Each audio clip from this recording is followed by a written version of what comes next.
আমি সবসময় বলি গ্রো ব্যাগে গাছ করা সব থেকে ভালো, বিশেষত লেবু গাছ। কারণ গ্রো ব্যাগে গাছ করলে অতিরিক্ত জল খুব সহজে বেরিয়ে যাবে।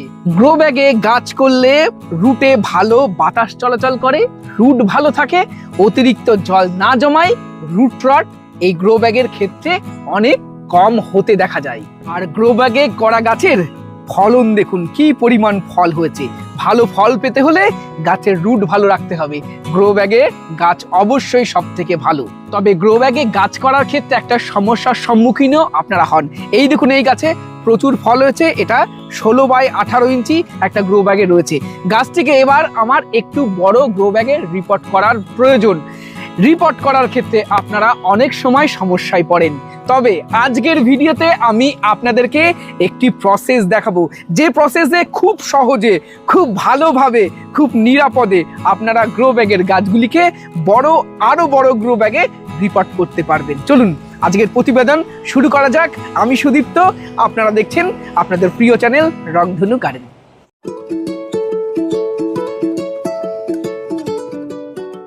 অনেকে অনেক রকম পদ্ধতিতে গ্রো ব্যাগ রিপোর্ট করেন, তবে আমি যে পদ্ধতিতে রিপোর্ট করি এটা যেমন সুবিধা ঠিক তেমনই গাছের কোনো ক্ষতি হয় না, রুটের কোনো ক্ষতি হবে না। দেখুন, এই গ্রো ব্যাগগুলো একটা জায়গায় সেলাই করে এটা আটকানো থাকে। আমরা কি করব, এই উপর থেকে এই সেলাইটা, এই সুতোগুলো এখান থেকে ক্লোজলি দেখাবো একটু, এই সুতোটা এখান থেকে ছিঁড়বো। এখানে দেখুন আমি মাথাটা অলরেডি ছিঁড়ে নিয়েছি, এখান থেকে শুধুমাত্র সুতোটা ছিঁড়বো। সুতোটা ছিঁড়বেন কিন্তু কোনো গ্রো ব্যাগ যেন না ছেড়ে, সেই বিষয়ে কিন্তু মাথায় রাখতে হবে অবশ্যই। গ্রো ব্যাগ ছিঁড়লে চলবে না, শুধুমাত্র সুতোটা ছিঁড়বেন আপনারা। এইভাবে আমরা এই সুতোটা পুরো ছিঁড়ে নেব। আচ্ছা, খেয়াল রাখবেন গ্রো ব্যাগ যেন না ছেড়ে। আর দ্বিতীয়ত ভয় পাবেন না এইটুকু দেখেই যে গ্রো ব্যাগটা তো আমি নষ্ট হয়ে গেল, এত দাম দিয়ে কিনলাম, গ্রো ব্যাগ নষ্ট হবে না। এই গ্রো ব্যাগ কীভাবে আপনি রিইউজ করবেন, কিভাবে ঠিক করাবেন, এবং এই ভিডিওতেই এই গ্রো ব্যাগে আমি গাছ লাগিয়ে আপনাদের দেখাবো। সম্পূর্ণ ভিডিওটা দেখতে থাকুন। তার আগে চলুন এই সুতোটা পুরোটা ছিঁড়ে, এই দেখুন পুরো এই সুতোটা আমরা ছিঁড়ে নিয়েছি, সেলাইটা। এবার গাছটাকে বার করার পালা। দেখুন রুট কত সুন্দর গ্রো করেছে। এই কোনোভাবেই অন্য কোনো উপায়ে যদি আমি এটা বের করতাম তাহলে কিন্তু সব রুট ড্যামেজ হতো। আর এই সময় এই ফলন্ত গাছে দেখুন, এটা নাটাল ভ্যারাইটি, কত ফল ধরেছে, গাছের গ্রোথ কত সুন্দর। এই গ্রোথ এবং এই ফলগুলো সুন্দরভাবে রাখতে হলে রিপোর্ট আমাদেরকে এখন করতেই হতো। এবার খুব আস্তে আস্তে, এই দেখুন, এই আর বেশি চাপাচাপি একদম না। এবার যেটা প্রয়োজন হবে সেটা তুলে নিয়ে আমরা এর মধ্যে রাখবো। এবং এই কাজটা আমি একা করলেও আপনারা চেষ্টা করবেন একা না করার। এর করতে র পাওয়ারের প্রয়োজন, অন্তত 40-50 কেজি ওজন এই এটার। আর ছোটো গাছ হলে হতো, বড় গাছ তো সমস্যা হবে।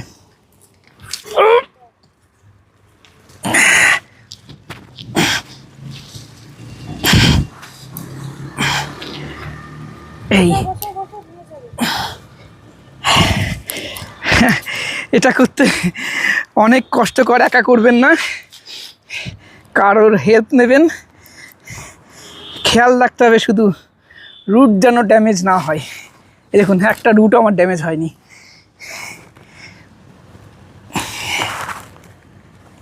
খুব সাবধানে আমরা এবার এটা তুলে দেব। তাড়াহুড়ো মানেই শত্রু, তাড়াহুড়ো করা যাবে না। তাড়াহুড়ো করলেই কিন্তু গাছ নষ্ট। খুব সাবধান।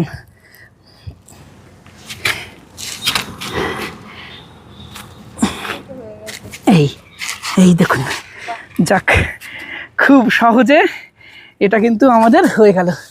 এবার আমরা মাটি দেবো। আচ্ছা, মাটি ক্ষেত্রে বলি, লেবু গাছের ক্ষেত্রে অনেকে মাটি তৈরি করতে পারেন না।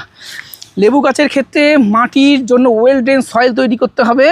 গ্রো ব্যাগ তো ভীষণ ভালো গাছ করা যায়, মাটিটা তৈরি করে নিতে হবে ওয়েল ড্রেন। সেজন্য আমরা এই মাটিতে 60% দিয়েছি বেলে দোআঁশ মাটি, একদম বালি মাটি। তারপরেও আমরা এই মাটিতে আরও বালি মিশিয়েছি 10%, এই গেল 70%। আর 20% নিয়েছি কম্পোস্ট, ভার্মি কম্পোস্ট দিয়েছি, আর দেখতেই পাচ্ছেন ধানের চিটে দিয়েছি 10%। তো এই দিয়ে আমরা মাটিটা তৈরি করে নিয়েছিলাম। এবার এই মাটি দিয়ে আমরা গাছটা লাগিয়ে দেবো। এইবার বলি, রিপোর্ট করার ক্ষেত্রে খুব চেপে চেপে দেবেন, চারিপাশটা অনেক সময় ফাঁকা থেকে যায়, এবং ফাঁকা থাকলেই কিন্তু পরবর্তীকালে রুটে ফাঙ্গাস লাগার প্রবণতা বাড়ে। তাই ফাঁকা রাখবেন না, একদম টাইট করে চেপে চেপে আপনারা মাটি দেবেন। এটা কিন্তু আপনাকে অবশ্যই করতে হবে।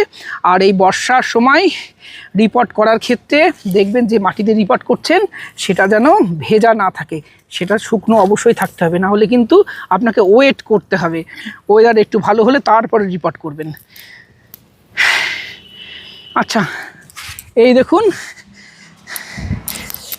এই হলো আমার এই গাছটা যে গ্রো ব্যাগে লাগানো ছিল, এটা কিন্তু ফেলা যাবে না, এই গ্রো ব্যাগেও গাছ লাগাতে হবে। এটা কিভাবে এই গ্রো ব্যাগে আবার গাছ লাগাবো, চলুন সেই বিষয়গুলোও দেখে নেব। প্রথমত এটাকে আমরা ধুয়ে নেব, কেচে নেব, একদম কাপড় কাচি যে সার্ফ দিয়ে, সেই সার্ফ দিয়ে আমরা এটাকে প্রথমে কাচবো, তারপরে কি করি সব দেখাবো। এই গ্রো ব্যাগটা প্রথমে আমরা ভালোভাবে কেচে নিয়েছি, প্রচুর ধুলো ছিল, শ্যাওলা পড়েছিল। এবার এই যে ছেঁড়া অংশ আছে এটা আমরা জুড়তে যাব, এবং যাব বাজারে যারা জুতো সেলাই করে তাদের কাছে, ওই কাকাদের বলবো যে এটা ভালোভাবে সেলাই করে দেয়। চলো তাহলে বাজারে যাওয়া গিয়ে এটা ভালোভাবে ঠিকঠাক করে নিয়ে আসি আমরা। আপনারা এই কাজটা বাড়িতেও খুব সহজে করে নিতে পারেন। মোটা সুচ দিয়ে একটু চেষ্টা করবেন কর্ডের সুতো দিয়ে সেলাই করা, এবং ডবল সেলাই করবেন। আমিও সেই মতোই কাকুকে বলাই, কাকু খুব সুন্দর করে মোটা সুতো দিয়ে, কর্ডের সুতো দিয়ে ডবল সেলাই করে দিচ্ছে, যাতে জিনিসটা মজবুত থাকে।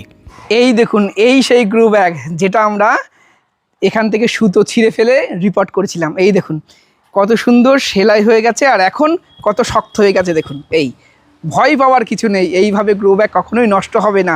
বলেছিলাম না প্রথমেই যে ভয় পাবেন না, আমি এতে গাছ লাগিয়ে দেখাবো। চলুন এবার এই গ্রো ব্যাগটিতেও একটি গাছ লাগিয়ে দেখাচ্ছি আপনাদেরকে। হ্যাঁ, এই গাছটা আমরা রিপোর্ট করব। এটা কাটার ভ্যালেন্সিয়ার একটা গাছ। কাটার ভ্যালেন্সিয়ার অনেকগুলো গাছ আছে আমার কাছে, কারণ আমার খুব পছন্দের ভ্যারাইটি। এই দেখো, এই গাছেও অনেকগুলো ফলও আছে কিন্তু। আর খেয়াল রাখতে হবে, আমি যেটা বারবার বলি, রুট ড্যামেজ যেন না হয়। এবার চলুন এই কাটার ভ্যালেন্সিয়াটা আমরা রিপোর্ট করে দিই। ভয় পাওয়ার কিছু নেই, আমি যে প্রসেসে দেখালাম এই প্রসেসেই রিপোর্ট করুন।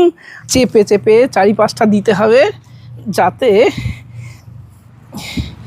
যাতে ফাঁকা না থাকে। ফাঁকা থাকলে কিন্তু সমস্যা হবে রুটের।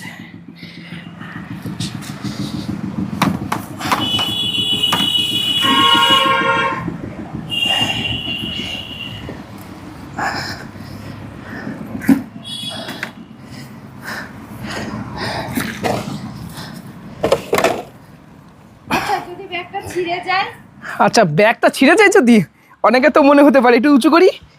হ্যাঁ, এই দেখো ছিঁড়ছে, এই দেখো নাড়াচ্ছি, ছিঁড়ছে, একদমই ছিঁড়বে না, ভয় পাবেন না। এটাই আমার মনে হয়েছে সবথেকে বেস্ট প্রসেস এই গ্রো ব্যাগগুলো রিপোর্ট করার। আর আমি একটি গাছ নয়, আমার বাগানের প্রচুর গাছ আমি এই প্রসেসে লাস্ট 1-1.5 বছর ধরে আমি রিপোর্ট করে আসছি। এবং এই প্রসেসে রিপোর্ট করলে প্রথমত গাছের রুটের কোনো ক্ষতি হবে না। আপনারা অনেকে এইরকমভাবে জড়িয়ে করেন, ফলে আমি দেখেছি, আমি প্রথমবার অনেকবার ট্রাই করে দেখেছি, গাছের রুটের প্রচুর ক্ষতি হয়, রুট বল ভেঙে যায়। অনেকে এই মাটিটাকে অনেক শক্ত করে নেন, তারপরে এরকম করে গোছাতে শুরু করেন বা ঝাড়া মারেন। এগুলো করলে কিন্তু গাছের রুটের ক্ষতি হবে। তো সেগুলো না করে আমাদের প্রধান উদ্দেশ্য থাকবে গাছকে ক্ষতি করতে আমরা দেবো না, গাছের যেন ক্ষতি না হয় সেই জিনিসটা মাথায় রেখে আমরা এটাকে রিপোর্ট করব। আর এই প্রসেসে করুন, আশা করা যায় খুব সাকসেসফুলি আপনারা করতে পারবেন, গাছের ক্ষতি হবে না, এবং গ্রো ব্যাগটাও আপনারা পুনরায় ব্যবহার করতে পারবেন। আজকের প্রতিবেদন আপনাদের কেমন লাগলো কমেন্ট করে জানাবেন। ভিডিওটি ভালো লাগলে একটি লাইক করবেন, নতুন হলে চ্যানেলটি সাবস্ক্রাইব করে রংধনু গার্ডেনের সাথে থাকবেন। নমস্কার।